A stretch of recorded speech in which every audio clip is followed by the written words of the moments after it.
let's practice that same method again, but this time where it's going to be a little bit trickier to find the critical points on the boundaries. It will involve a little bit of trigonometry, believe it or not. Okay, so we have number 1 to draw our region R. And they very kindly have given it to us right here. And that should be setting off bells in your head because that's equation of a circle if it's just equal to. But by making it less than or equal to and making y greater than or equal to 0, that's a semicircle. So let's draw this right here.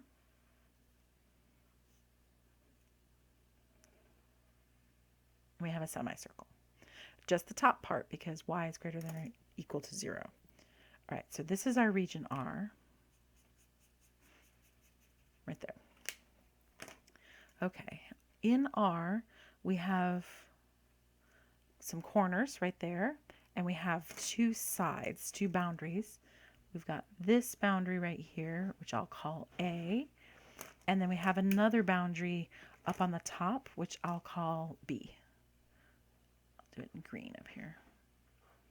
I know it's not perfect, but I'm just trying to get us to see it. Okay, first part. Let's find the critical points in R.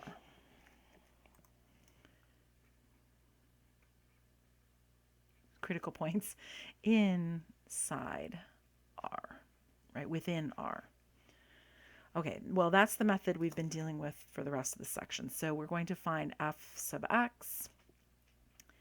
And of course, remember that f sub xy is equal to, f of xy, excuse me, is equal to x squared plus y squared minus 2x plus 2 all to the 1/2 power, right? So that's f of xy. All right, and so then if I want f sub x, the derivative of that with respect to x, that would be 1/2 x squared plus y squared minus 2x plus 2 all to the negative 1/2 times the derivative of the inside, which would be 2x minus 2 with respect to x. And I know I need this to be equal to 0. Well, the denominator is not going to give me any problem because I can't have it be equal to 0. Here, let me write this.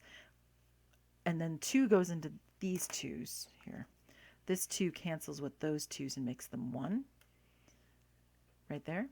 So what I have is x minus 1 over the square root of x squared plus y squared minus 2x plus 2.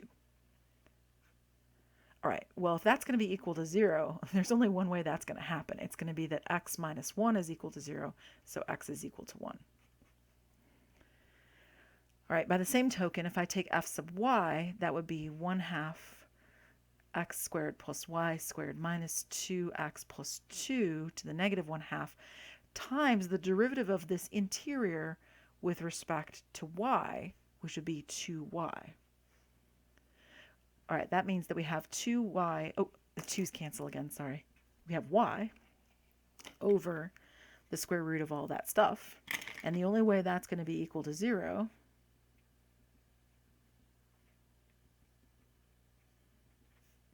would be if y is equal to 0.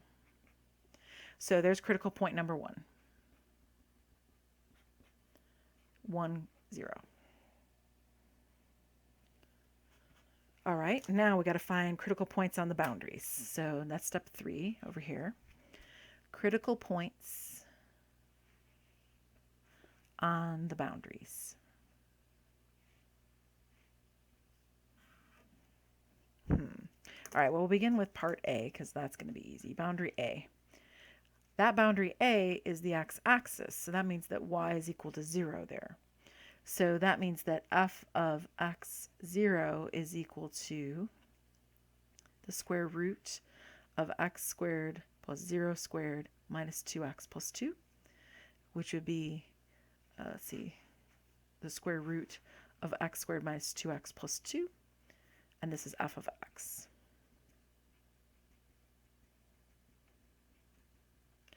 So then the critical points will be when the derivative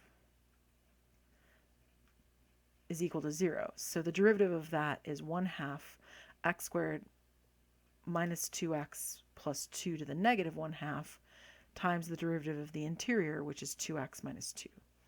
And again, as before, the 2's will cancel, right? Leaves this to be 1 and this to be 1 right here. And then it's equal to x minus 1 over the square root of x squared minus 2x plus 2. The only way that's equal to 0 is if x minus 1 is equal to 0, which means x is equal to 1. So critical point number 2 is actually the same as critical point number 1. It's 1, 0. Remember, because we said y was equal to 0. So we have a critical point, one way or another, right here at 1, 0. Right there. And we found it twice over. So that's done. All right, well, if you're thinking, well, we won't have other ones. Oh, but we will. All right, so let's try boundary B. Now, boundary B is a bit trickier to find because boundary B is the semicircle. X squared plus y squared equals 4, but we only want the top half, right? So it's a circle. Now, we know the parametric form, and we're going to use it. It would be 2 cosine theta, 2 sine theta. All right. All right, so let's convert our function, f of x, y, into a function of just theta. Because we can. So that would be the square root of x squared, which would be 2 cosine theta squared, plus y squared, which would be 2 sine theta squared, minus 2 times 2 cosine theta plus 2. Right? I'm converting my function that had 2 variables in it into a function that has only 1 variable in it. That'll be great because then I'll be able to take the derivative and find the critical point. Right?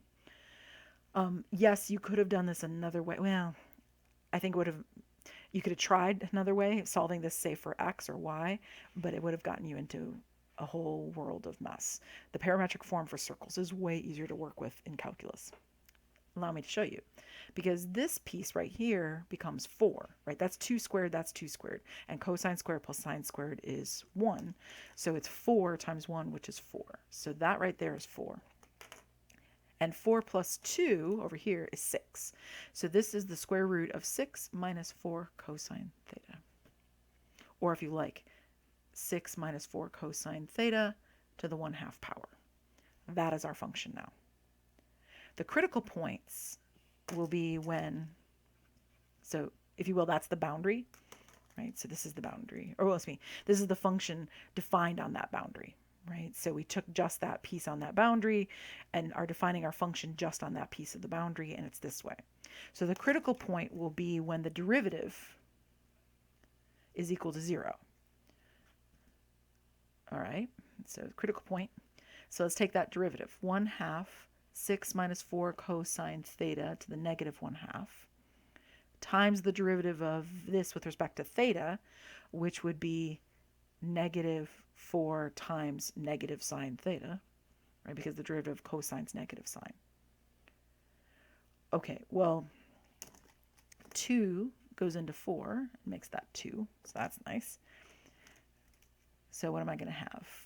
If I read all this out, this is a negative sine, so that's positive sine. So this is 2 sine theta over the square root of 6 minus 4 cosine theta.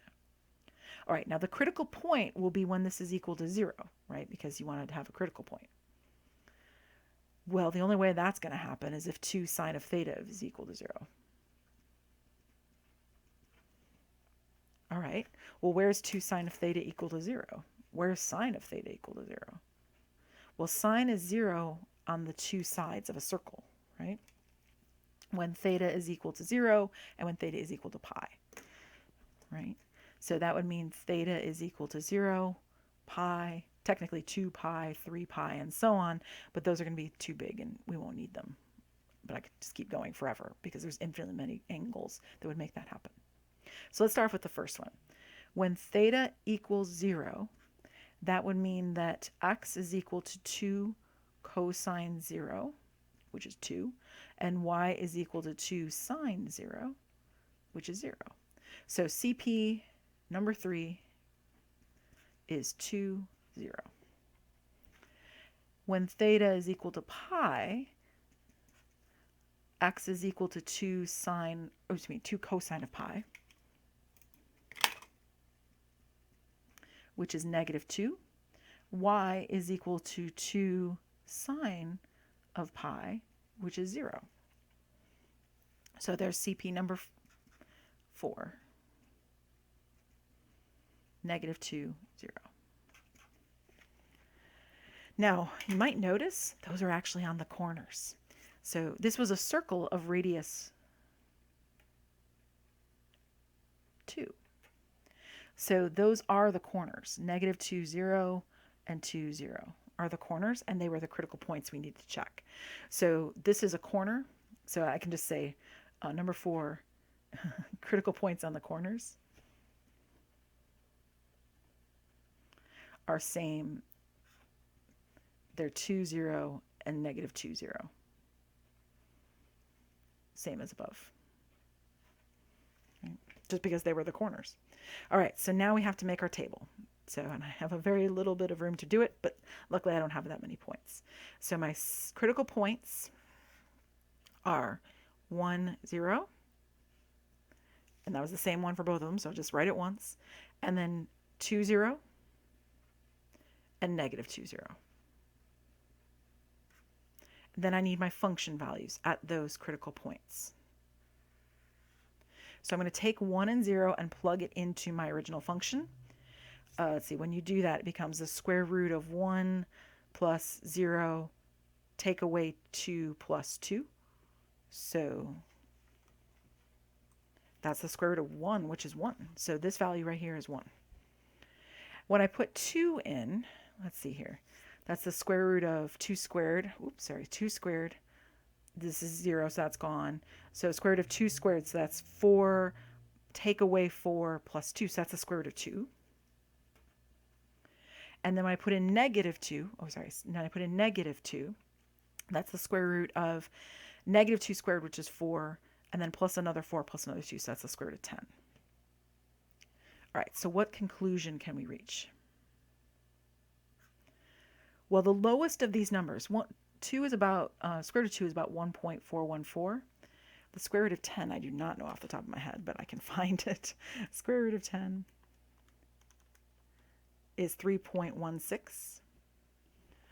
Okay, so where's the minimum? Where's the maximum? The minimum is right here. That's the smallest value. So we have 1, 0, 1, right? 1, 0, 1 is an absolute minimum. And then the middle point is nothing. There's nothing going on there. And then negative 2, 0, and 3.16. Negative 2, 0, square root of 10 is an absolute max. Let's see if Maple backs us up in our assumptions. So here is the surface. It's this kind of bowl-shaped thing that I have in red. And down below, I have the shadow. Now, I didn't actually do the whole, or I did the whole circle, not just the top half of the circle. There, I just redrew it, and that's nicer, because that's only going to do the top half of the circle. I think I didn't do it that way because I didn't want it to not look like a circle. It is a circle. It's a semicircle. The problem is that the axes that I'm looking at make it look like not a circle. So there it is. That's a semicircle, believe it or not. It looks a little oval shaped, but it's not. There, if I make it so my scaling is constrained, then it does look like a circle. That'll be better. Okay, so we have this little red surface up above, and it's constrained over that semicircle that we drew, which is in gray down below. You can see it when you look down from up above. And so what we're saying is that the minimum, it happens down here, and you can see it. See the 1, 0, 1? So it's over 1 in the x direction, 0 in the y direction, and then up in the 1 in the z direction. And then over at the far end, at negative 2, 0, at that corner, it reaches its highest point, which is just a little bit above 3, which is 10, the square root of 10. Square root of 10 was about 3.16. So indeed, the graph does back up everything that we just said would happen. Nice. And of course, I did use Maple to help myself. You can use it to help you find derivatives and critical points and so on. But I think the graphing piece is the most important here. And interestingly enough, I'm using plot 3D rather than implicit plot 3D because these are functions that are solved for z automatically. So this is one time where plot 3D is actually really nice and works really well. And we like it when it backs up everything that we had to say when we did it by hand.